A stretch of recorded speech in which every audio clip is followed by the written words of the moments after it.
Alhamdulillahirabbil alamin. Allahumma shalli wa sallim ala sayyidina Muhammad wa ala ali Muhammad.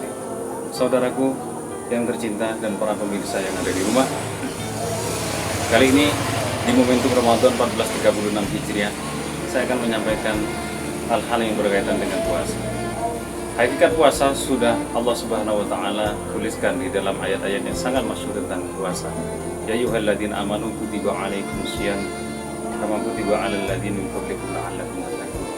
Intinya di dalam ayat itu kita diwajibkan puasa sebagaimana diwajibkan orang-orang dulu juga berpuasa, agar riwayat mereka dengan riwayat kita, sejarah mereka, perilaku mereka yang sudah baik agar bisa dicontoh oleh kita, agar juga bisa menjadi baik. Dan inti esensi dari puasa itu la'allakum tattaqun, agar kamu bertakwa, perasaanmu berubah kepada Allah, lebih takut, lebih cinta, lebih merasuk, lebih khusyuk kepada Allah Subhanahu wa taala. Itu esensi dari puasa. Puasa sendiri sebenarnya adalah menguatkan nurani kita, ruh kita dengan cara menahan lapar dari munculnya fajar subuh sampai terbenamnya matahari. Oleh karena itu di dalam puasa ada amalan-amalan yang harus kita laksanakan, bukan hanya sekedar makan dan minum, menahan makan dan minum saja, tetapi lebih dari itu. Esensinya adalah kepada la'allakum tattaqun, yaitu meresapi apa makna dari puasa itu sendiri. Yang pertama, Nabi Shallallahu Alaihi Wasallam menyampaikan berkali-kali, ya qauluz zur, qauluz zuri. Tinggalkan perkataan-perkataan bohong, tinggalkan amal-amal yang tidak berguna, tinggalkan amal-amal yang negatif. Dalam hal ini banyak halnya yang negatif. Nah, terutama ketika Nabi mengucapkan, ketika kamu dimarahi oleh seseorang, bahkan mau dibunuh oleh orang, bahkan ditentang bertengkar oleh seseorang, falyaqul inni shaim. Katakanlah, jawablah bahwa saya sedang berpuasa. Dari pesan ini, Nabi mengingatkan bahwa kita harus bisa menahan sabar, bukan hanya sabar terhadap menahan makanan dan minuman, tetapi sabar terhadap rasa amarah kita sendiri, terhadap rasa amarah orang lain, dan terhadap kejahatan orang lain. Di mana kejahatan itu kita harus membalasnya dengan kebaikan, dan memaafkan dan dengan bersabar itu lebih baik daripada harus melawan dan membunuh. Karena Allah Subhanahu wa taala bersama orang-orang yang sabar. Innallaha ma'as shabirin. Para pemirsa dan saudaraku yang tercinta, yang dirahmati oleh Allah Subhanahu wa taala dimanapun berada. Esensi puasa yakni menahan lapar dan meninggalkan ucapan-ucapan yang jelek, ucapan-ucapan yang tidak berguna. Esensi dari puasa ini adalah meninggalkan hal-hal yang membuat kita negatif, yaitu meninggalkan, salah satunya adalah meninggalkan ucapan-ucapan yang tidak baik. Dalam hal ini banyak di dalam ayat-ayat ataupun hadis-hadis yang menerangkan tentang bagaimana lebih baik kita diam. Falyakul khairan aw liyasmut. Jika kamu tidak bisa berkata baik, aw liyasmut, maka hendaklah diam. Janganlah kamu wala tajassasu, dan janganlah mencari-cari kesalahan orang lain. Wala yaktab ba'dukum ba'dhan, dan janganlah sebagian dari yang lain itu mengolok-olok sebagian dari yang lain saudaranya. Dari esensi ini bahwa puasa ini sebenarnya adalah membuat kita lebih baik, adalah membuat kita, perilaku kita tidak hanya perilaku soleh li nafsihi, tetapi juga soleh li ghairihi. Baik untuk diri kita sendiri, juga menimbulkan baik untuk orang lain. La'allakum tattaqun. Kata-kata tattaqun kepada Allah adalah rasa perasaan yang ada di dalam hati, sehingga kita lebih fokus kepada masalah kita sendiri, mengkoreksi diri kita sendiri, bukan mengkoreksi orang lain. Semakin kita khusyuk, semakin kita memperdalam, mengevaluasi diri kita sendiri, semakin kita menahan, mengetahui apa esensi dalam jiwa, kekuatan dalam hati kita sendiri, maka Allah akan memberikan jaminan kepada kita berupa surga dan kedamaian.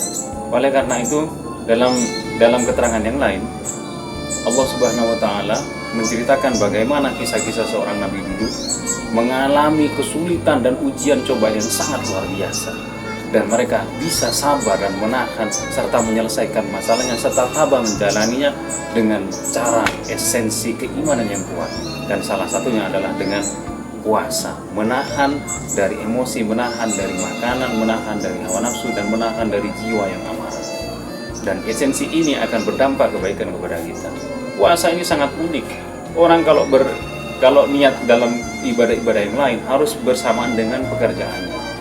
Niatu qasdu syai' muqtaronan bi fi'li. Yang dinamakannya adalah menyengaja sesuatu dan bersamaan dengan pekerjaannya. Wudu, ketika membasuh wajah kita niat dalam hati bersamaan dengan pekerjaannya. Sholat, ketika takbir kita niat dalam hati bersamaan dengan pekerjaannya. Tetapi lainnya dengan puasa. Ketika kita muncul fajar shadiq, kita tidak berniat, tetapi niat kita biasanya dilakukan setelah sholat tarawih ataupun setelah sholat maghrib. Niatnya didahulukan, pekerjaannya besok. Kenapa? Lima syakkoti inti dari tulu'is samsi, karena kita sulit menunggu munculnya matahari.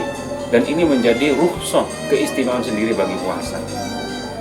Dengan puasa inilah akan menimbulkan iman, dengan puasa inilah akan menimbulkan kebahagiaan. Kebahagiaan itu ada dua esensinya. Lis-shaimi farhatani, bagi orang yang berpuasa itu ada dua kebaikan, dua kebahagiaan, dua hadiah yang sangat besar. Yang pertama, idza aftara, ketika mereka itu akan hendak makan atau takjil atau akan berbuka puasa, mereka senang. Ketika azan mulai dikumandangkan atau mendekati menjelang azan maghrib, hati sudah sangat senang. Apalagi ketika azan dikumandangkan, hati sangat membuncah, sangat senang. Dan ketika kita mencicipi makanan akan terasa nikmat, sangat nikmat sekali meskipun itu makanan sederhana. Kenapa? Karena kita sudah menjalani ketabahan dengan cara menahan dan berpuasa. Yang kedua, kebahagiaan yang paling inti dari puasa ini esensinya adalah yaitu kebahagiaan ketika bertemu dengan Allah. Apakah kita mampu bertemu dengan Allah? Iya. Dulu para sahabat bertanya kepada Nabi, wahai Nabi, apa kita nanti akan melihat Allah? Iya, kita akan melihat Allah. Tapi syaratnya ya salah satunya kita harus meninggal dan harus masuk surga. Kemudian sahabat bertanya, bagaimana kita akan melihat Allah? Apakah kamu pernah melihat rembulan pada malam hari? Iya Nabi. Ya begitulah kalau kalian akan melihat Allah nanti. Perumpamaan itu Nabi mengumpamakan ketika kita melihat rembulan pada purnama, tentu sangat senang. Ada bias cahaya putih menusuk dalam kalbu, meresap dalam hening, dan kemudian turun ke dalam kedamaian hati kita. Dan begitulah nanti ketika kita akan melihat Allah. Maka beramallah, dalami esensi dari puasa, dalami esensi dari kekhusyuan beribadah ini. Qad aflahal mu'minun alladzina hum salatihim khashi'un. Beruntunglah orang-orang mukmin yang dalam sholatnya itu melakukan khusyuk, fokus. Begitu juga dengan puasa, kita harus fokus kepada pemberian diri. Awwaluhul maghfirah, puasa pada hari pertama sampai ke 10 itu adalah ampunan dari Allah. Awsatuhu rahmatun minallah, tengah-tengahnya dari tanggal 11 sampai 20 rahmat dari Allah. Wa akhiruhu, dan 10 akhir yang biasanya terjadi Lailatul Qadar tanggal 21 sampai tanggal 30 itsqu minan nar, adalah pembebasan dari neraka. Maka falyamal amalan sholihan liman kana yarju liqa rabbih, maka beramallah soleh yang baik, yang benar, yang sesuai dengan ajaran Allah secara dalam jika kita ingin bertemu dengan Allah Subhanahu wa taala pada hari kiamat nanti. Selamat menunaikan ibadah puasa. Semoga ibadah puasa kita diterima oleh Allah Subhanahu wa taala, dan semoga tahun depan kita bisa menemui Ramadan lagi dan kita bisa menemui Lailatul Qadar. Amin ya rabbal alamin. Allahumma barik lana fi Rajab wa Sya'ban wa ballighna Ramadan. Allahumma ij'al fi lailati hadzal syahri asy-syarif al-mubarak min as-su'ada al-maqbulin wa la taj'alna min al-ashqiya al-mardudin. Sallallahu alaihi wasallam. Subhana rabbil izzati amma yasifun. Wassalamun ala mursalin walhamdulillahi rabbil alamin. Wabillahi taufiq wal hidayah. Demikian dari saya. Mohon maaf jika ada kesalahan karena saya hanya manusia biasa, dan jika ada kebaikan itu pasti dari Allah. Wassalamualaikum warahmatullahi wabarakatuh.